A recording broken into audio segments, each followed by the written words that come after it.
listen, at the end of the day, if you sleep better having your house paid off and like the math, like I still feel obligated to share with you. But if at the end of the day you say, Caleb, I get you and I'm weird and I would sleep better knowing that the house is paid off, I will respect that.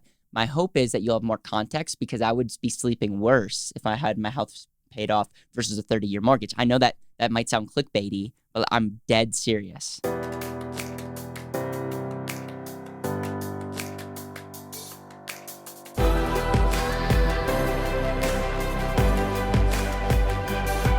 This is BetterWealth with Caleb Guilliams. Welcome back to another episode of the BetterWealth podcast. In this segment of the BetterWealth Breakdown, we are talking about concepts, ideas, and quotes from around the world to help you live a more intentional life. And we're going to talk about a key question that you keep on getting around mortgages. And I want you to paint the picture because you've been taking a lot of calls recently. We've definitely they're flooding in, which is really cool. Thank you so much for reaching out. We love serving you. We love answering your questions. And so it's been kind of alarming how many people are asking you the same question. So we're like, we need to do a podcast on this. Yeah, it's very interesting. Recently, a lot of people are calling in and saying, and they're really proud of the fact that they're paying off their house. I ask them, like, what are you doing right now that you're feeling good about? And they're like, paying off our house as quickly as possible. We want to get rid of that debt. And me being a bull in a china shop, I want to like say, do you have a copy of The End Asset? Because chapter 3 says... Which, by the way... If you don't have a copy of my book, The End Asset, you're totally missing out. Make sure to go to BetterWealth.com. That's BetterWealth.com. Get yourself a copy of The End Asset. And chapter 3 is what we're going to be talking about today. Yeah, chapter 3 says the most efficient way to buy a house. And so for me, I want to just kind of like pounce on them and be like, don't you know the math behind this? And clearly they don't. And that's something that we're trying to get more of the message out. But they, especially right now with how low interest rates are, people are looking at not only paying off their houses as fast as possible, but also looking at refinancing. Yep. So, Caleb, tell me why wouldn't you want to pay off your house as quickly as possible? And for those of you that know me, I, first of all, want to seek to understand. And you have gurus out there, Dave Ramsey and others, that are encouraging people to pay off their house. Well, let's ask why. Let's seek to understand where they're coming from. Most of America spends all their money. And so paying off your house is a forced savings because you will pay the bank. You'll have more discipline to make the mortgage payment. Versus if you didn't have that money, you just spend it. So I just want to go on record for saying, if you are going to spend the difference on stuff that depreciates and does not matter, pay for your house in cash. I want to be very clear in that because I don't just because we criticize, I want to be thoughtful of the other side. I also want to be thoughtful for myself. So just let's be clear that every decision you make has a consequence. Now, if you are disciplined, which the reality is this, if you're listening to this, there's a good chance that you have a lot more discipline than the average American. You have a lot more discipline than the average human being. Then we have to ask the question, it's all about efficiency. The reason why I wrote it in my book in chapter 3 is we're talking about all kinds of strategies, and I want to start challenging the way that we think about money. And we just have this like American dream that if we, get a good job, if we don't have any mortgage payments, like we're somehow going to be rich. Well, and we're also seeing it's a very emotional decision. Huge, so emotional. And that's what I write about in my book. I'm like, listen, at the end of the day, if you sleep better having your house paid off and the math, I still feel obligated to share with you. But if at the end of the day you say, Caleb, I get you and I'm weird and I would sleep better knowing that the house is paid off, I will respect that. My hope is that you'll have more context because I would be sleeping worse if I had my house paid off versus a 30-year mortgage. I know that might sound clickbaity, but I'm dead serious. Dead serious. I would much rather have a mortgage and have the difference than have my house paid off and have no money. So essentially there's 3, and interrupt me, Dan. I love to talk. So there's 3 areas that I talk about in chapter 3. I talk about wealth transfers. So essentially anytime you lose $1, you don't just lose that dollar, but you lose that dollar could have earned you the rest of your life. I talk about the growth aspect, which we'll talk about opportunity cost. We all know that opportunity cost is a function of long-term and short-term, but we have to factor in long-term growth. And we also have to factor in the security or control, because that's a big argument that people make. They'll say, yes, Caleb, but I don't want to lose the house to the bank. And so I want to be more in control of my money. Well, and that's why a lot of times I ask straight up, I'm like, why do you want to pay off your house? And a lot of times there's a pause, and the general consensus is, well, it's debt. Yeah. Debt is bad. Debt is bad. Yep. And again, it goes back to the math. It all depends. And it goes back, is it an emotional decision? Is it a math decision? Is it both? And then there's sometimes a spouse dynamic. There's some people where they really know the math and they want to do it, but then they're like, I know that my spouse is going to sleep better at night. And so there's that dynamic as well. And so there's a multitude of reasons, but it goes back to what's the result that you're paying off the house. What is that actually giving you? And another thing is this, and it's just like, I feel like everyone knows this, but it's not true because we share this and people like have aha moments all the time. There's a difference between what you purchase and how you purchase it. For instance, buying a car, okay? You could buy a car that you can't afford, and then whether you buy it with the end asset, you buy it with the bank, or you buy it with cash, it's all three areas are going to be bad. So one of the things that Dave goes back to is buy a car with cash. What he's essentially saying is buy a cheap car. Yep. Because if you use a bank or a credit union, you're going to end up buying a car that you can't afford. So like there's some good principles. There's a difference though in what you purchase versus how you purchase it. I'm assuming that you've already made the decision on your house. Well, in that alone is the current calculations of being able to do like 3 times or 30 times your income, whatever the calculation is. It is, as Dave would say, is financial suicide. Yeah. And a lot of people are buying way more house than they should afford. Like the math or the banks say that you can afford it. And again, it's like just because you can doesn't mean you should. Right. So again, I'm not endorsing you going and buying a house because you can. I'm saying once you make a decision based on the results that you want, the next decision is what's the most efficient way to do that. So again, and as we talk, I understand why Dave Ramsey has his beliefs, because if you don't listen to this show, if you don't read my book, if you don't learn from people that are like actually thinking the whole picture, you could potentially be taking my sound bites and going and living a life that you shouldn't be living. And as a result, 30 years, you're not going to be better off. Okay, so moving on, I just want also to say from a pure mathematical perspective, if your mortgage was at 4%, Dan, and you were earning 4% over 30 years, whether you paid cash and invested the difference, or if you did 30-year mortgage and took the difference of, took the difference of, we're assuming that you have cash and earned the 4%, it would be the identical. So, and that's just using interest rates across the board. So if your mortgage is 4% and you can earn 4%, mathematically over 30 years, the number is going to be the same. Correct.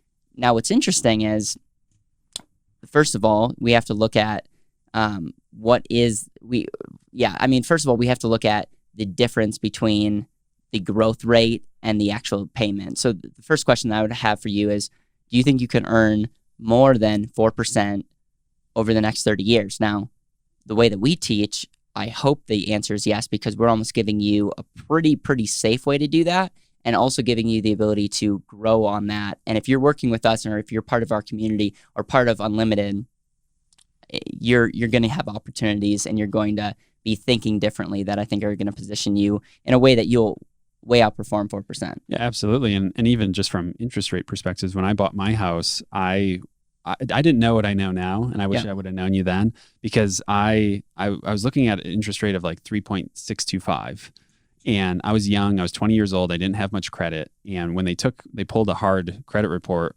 it actually bumped my score up like 4 points or something like that, which bumped up my interest rate to, let's just say, like 3.75. And in my head, knowing what I know, I'm like, I cannot pay 3.75 if I had 3.625 before, because obviously that's better. Yeah. The problem was it required $9,000 more down to get that interest rate down, and mathematically that was not the move to. Right. And so what Dan's saying is he gave up control of $9,000 that could be working for him, that he could be using. And again, the average American could go spend that. Is it better in your house? Yes, because that money would have been gone. If you're listening to this because you want better wealth, then yes, you would be better off having access to that $9,000 in a place that you can control. Read more than just chapter 3. You might get some ideas from that. So a couple things, potential tax benefits. I mean, in many states, depending on the house value, like you can write off some of the interest, maybe all of the interest, and there's other tax benefits of having a mortgage. Just that fact alone, now it's giving you more benefit, even if you're just earning 4% interest. If you can deduct some of the cost, now you're ahead, even earning 4% over the next 30 years. Yeah, it's amazing. Let's look at the house value. A lot of people will say, because a house is appreciating, or this is such a bad argument. Appreciation or depreciation should not factor in how you pay for something. Again, it goes back to, should you afford it or not? Should you buy a $50,000 car that's going to depreciate? The answer is yes. Then how you pay for it needs to be how efficient you can go. And so just because a house appreciates or depreciates does not factor at all on how you pay for it. Inflation, it's interesting. If your mortgage payment was like $1,189, that's the example I had in the book, and assuming a 2% inflation rate, which we know that it could be a lot higher, 15 years in, that $1,189 would actually have a buying power of $883. Yeah, that's powerful. And we know now that the average inflation rate is actually 3.22%. Yeah. So it's even worse. Yep. And over 30 years at a 2% inflation rate, that's $656, meaning that your dollars are getting less and less valuable. And so you're able to live in a house that's worth X, but pay for it with depreciating dollars. Yeah, and I think we all have stories of that, of our parents or grandparents saying that they bought a house for $20,000 or $50,000. And it's also, a lot of it comes down to geography. And I think people are skewing reality by looking at the coasts right now, especially the West Coast, of how crazy real estate is going. And people who bought a house 10, 15 years ago and are flipping it for 800,000 more or a million more, whatever it may be. And it's like, well, obviously real estate's amazing because of that. But then you go look at Midwestern states and things are pretty stagnant, or, maybe that small growth, and some are are actually falling in value. So It all depends. The next part is one of my favorites, opportunity cost. And opportunity cost is essentially, what can you do with that money long term and in the short term? Part of the and asset is giving your dollars multiple jobs. I just think in abundance. It's like there's amazing things that you can do, and if you look at me and say that you can't create more value than 4% over the next 30 years, we might have some issues. Well, in the current environment of refinancing, it's like, especially with COVID, people are refinancing at an alarming rate. Yeah, it's like well over 100% increase in the amount of refinances that are happening, and that too is the opportunity cost in many different factors of.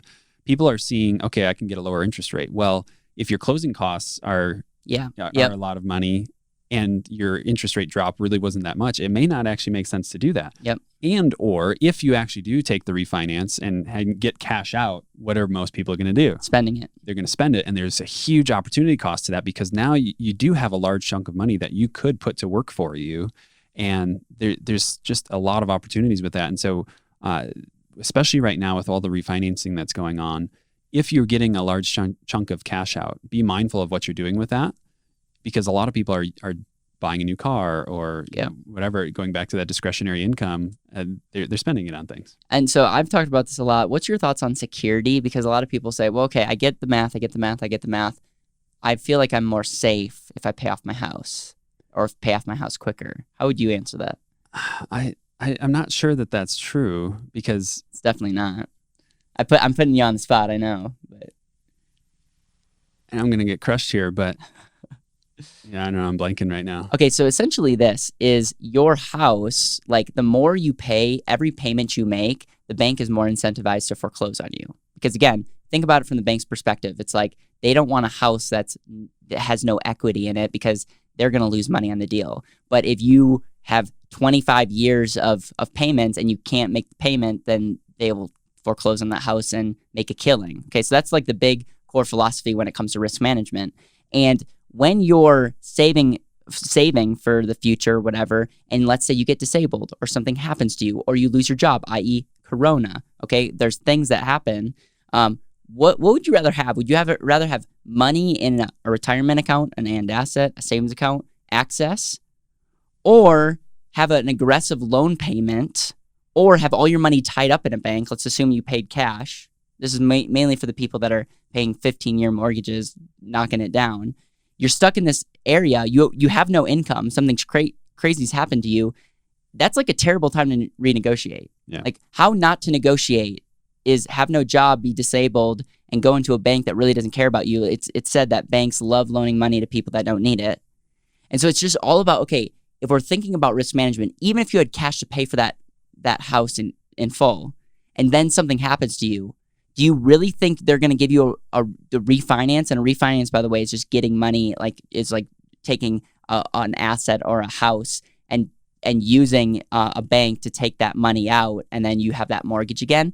They love doing that when people have income. So it's just again, it's taking a step back and say, I know you feel better when you have no mortgage payment. We have to divorce ourselves from this idea that the payment is bad. And we have to look at our whole household economy, as Jeremy talks about it, and say, what is the best way that I can be more in control, have money grow the rest of my life, and be more secure. And it's just very, very evident that the paying off your house is a very emotional decision. And in most cases, I'll say most, in most cases, it's not logical. It puts you farther behind, gives you less control, and you're not going to have more money in the next 30 years if you follow that advice. The only reason you would is if you're not disciplined, you're spending the difference. And then if your house is the largest asset when you hit retirement, we might have bigger issues. Yeah, and I always point to the example in the book of a $250,000 house over 30 years.